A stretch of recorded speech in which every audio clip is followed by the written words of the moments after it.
চলে এলাম আমরা।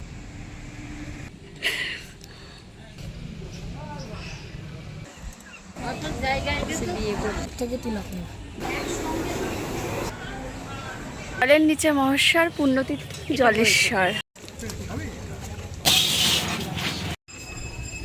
হ্যালো এভরিওয়ান, আশা করছি সকলে ভালো আছো আর আমিও ভালো আছি। একটি নতুন ব্লগে তোমাদেরকে ওয়েলকাম করছি। দেখো, আজকে আমার বান্ধবী এসেছে আমাদের বাড়িতে, আর এসেই না কাজ করছে। কেমন কাজ করছে দেখো। আমরা একটু ঘুরতে যাব বলেই প্ল্যান ছিল যে আমরা ধারে কাছে কোথাও যাব, ওই জন্য ও বলছে যে শাড়ি পরবে, শাড়ি পরেই যাব আমরা। তাই আমাদের বাড়িতে আসার পরে আমরা রেডি হচ্ছিলাম। তো এবার আমি রেডি হয়ে তারপরে দেখছি কি কানের পরবি, এটার সাথে ডিসাইড করিস। রেডি হচ্ছি, আমরা একটু ঘুরতে যাব বান্ধবীর সাথে। ওই যে বান্ধবী সাজুগুজু করছে। তো দেখো, আলটিমেটলি আমি রেডি হয়ে চলে এসেছি। আমি এরকম একটা গ্রিন কালারের মধ্যে, গ্রিন কালার নয় জিপ আর কি, এই কালারের একটা শাড়ি পরলাম আর রানী কালারের ব্লাউজ পরেছি। আর এই যে আমি এরকম সেজেছি, আর আমার বান্ধবী এরকম সেজেছে, একটা রেড কালারের শাড়ি পরেছে। আর বাবানকে রেখে যাচ্ছি। বাবান একটু মন খারাপ করছিল, তারপরে ওর মামি যখন বললো যে আমি আছি, ঠিক আছে, ঠিক হয়ে গেল। ফোন দেখছিল ঘরে কতক্ষণ। তো দেখো, আমরা অটোতে যাচ্ছি। ভাবলাম যে কোথায় যাব, তারপর ভাবলাম যে যেহেতু শ্রাবণ মাসের সোমবার রয়েছে কাল, তো আজকে এই কারণে যাই আমরা। ওখানে যদিও খুব ভিড় ছিল। প্রথমে যখন আমরা গিয়েছিলাম সেই 3টে নাগাদ আমরা পৌঁছে গেছি, একদম 3টে বাজে তখন। তো এখানে যখন পৌঁছেছি তখন 3টে, 3:30 বাজে হয়তো, এরকম টাইম। তো দেখো, আমরা জলেশ্বর মন্দিরের একদম প্রথমে চলে এসেছি। এখানে দাঁড়িয়ে আমরা কথা বলছিলাম, তারপর ভাবলাম যে ঢুকে যাই এবার। তো দেখো, আমরা মন্দিরের ভেতরটা ঢুকে গেছি। এটা আরেকটা রাস্তা আর কি, ফ্রন্ট। আর দেখো, ঢুকেই দেখছি এদিকে সব, যেহেতু শ্রাবণ মাসে অনেক পুণ্যার্থী এখানে আসবে অনেক দূর দূর থেকে, এই জন্য ওদের বসার জায়গা এদিকে করে দেওয়া হয়েছিল, প্যান্ডেল মতো করে দেওয়া হয়েছিল। এদিকটায় সবাই বসবে, বিশ্রাম করবে এই জন্য।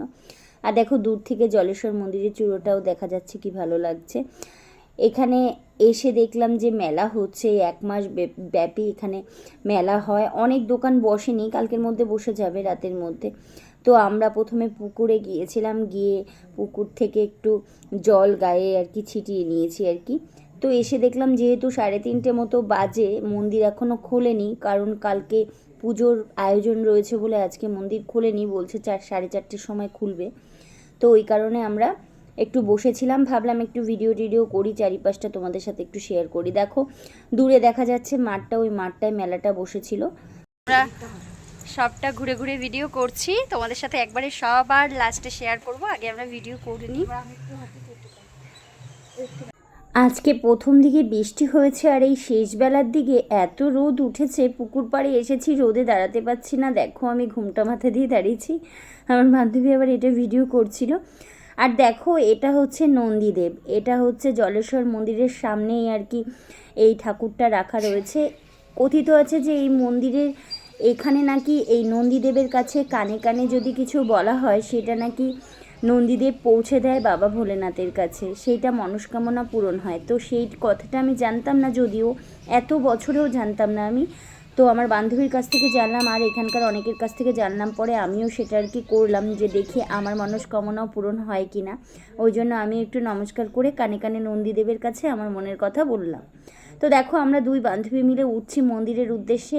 যে ঠাকুরটার দর্শন তোমাদের এখনও করানো হয়নি, কারণ ঠাকুরের মন্দির যেহেতু এতক্ষণ খোলেনি, এখন খুলেছে, এখন 4:30 বেজে গেছে, খুলেছে। আস্তে আস্তে সব ভক্তদের সমাগম হচ্ছে, সবাই এসে পুজো দিচ্ছে, যে যার মনস্কামনা চাইছে, যার যার মনস্কামনা, কারোর মনস্কামনা পূরণ হয়েছে, কেউ কেউ মনের বাসনার কথা জানাচ্ছে বাবাকে। এই মন্দিরে আমার অনেক স্মৃতি লুকিয়ে আছে, অনেক ছোটোবেলার স্মৃতি। ছোটোবেলা থেকেই যখনই শিবরাত্রি করতাম কিংবা শিবের কোনো পুজো আচরা করতাম, তখনই আমি এই মন্দিরে এসে জল ঢালতাম। দেখো, মন্দিরের পেছনে, এটা ভেতরে ঢুকেছিলাম আমরা। ব্রাহ্মণ যদিও বসেছিল, পুজো আরম্ভ হয়নি বলে ব্রাহ্মণ সাইডে বসেছিল, বলছিল যে যার যার টিপ পরানো শেষে নিজে যাতে পরে নেয়। তো এই কারণে ব্রাহ্মণের পারমিশন নিয়েই আমরা টিপ পরে নিচ্ছিলাম। তো আমি যখন টিপ পড়ছিলাম তখন আরও অনেকে এসেছিল, সবাই বলছিল যে ওরা পড়বে, তো আমি আরও অনেককেই পরিয়ে দিচ্ছিলাম। তারপর দেখতে পাচ্ছিলাম না বলে আবার বান্ধবীর ফোনটা নিয়ে আর কি দেখে টিপটা পড়ছিলাম, কারণ সুন্দর করে পড়তে হবে, তা না হলে ভিডিও করব যেহেতু। যাই হোক, যার যার চিন্তা তার।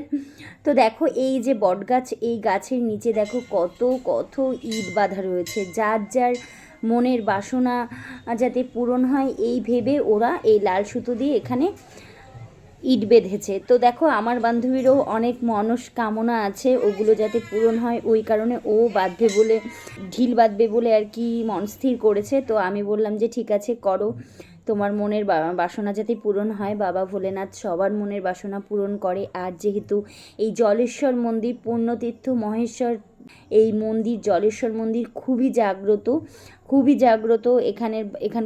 এখানে এত ভিড় হয় প্রতি শ্রাবণ মাস, চৈত্র মাস, তাছাড়া সারা বছরের প্রতি সোমবার, তাছাড়া সারা বছর এখানে এত ভিড় হয় কি বলবো।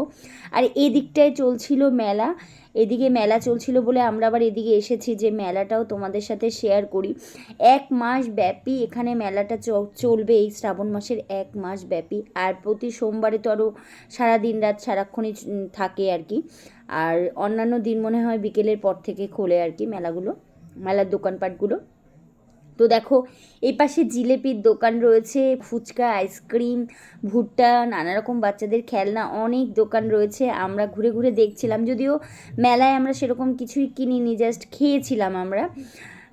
তা দেখো তোমাদের সাথেও শেয়ার করছি, অনেক দোকান এখনও খোলেনি, রাতের মধ্যে ওরা ঠিক করে খুলে ফেলবে।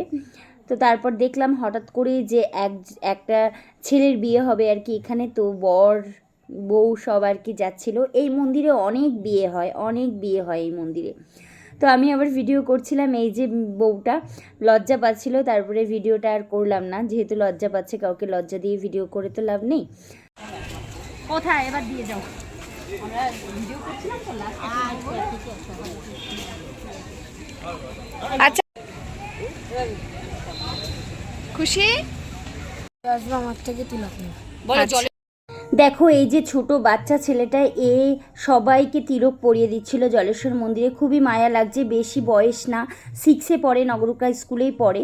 তো আমরা ওই কারণে ওকে বলছিলাম যে তুই আমাদের ভিডিওতে বলে দে যে যারা যারা এই জলেশ্বর মন্দিরে আসবে তারা সবাই যেন তোর থেকে তিলক নেয়। ছোট্ট বাচ্চা দেখো, দুটো খাওয়ার জন্য, দুটো পেটের টানে, দুটো হাত খরচের জন্য, পড়াশোনার মাঝেও ও এইগুলো করছে, এটা করছে। তো আমি সকলকে বলবো যে যারাই জলেশ্বর মন্দিরে আসবে, যাদের কাছেই আমার ভিডিওটা পৌঁছাক না কেন, যারাই জলেশ্বর মন্দিরে আসবে তারা অবশ্যই ওই ছোট্ট ভাইটার থেকে একটা তিলক পরে তোমরা তোমাদের সাধ্য মতো একটু কিছু দক্ষিণা দিয়ে দেবে।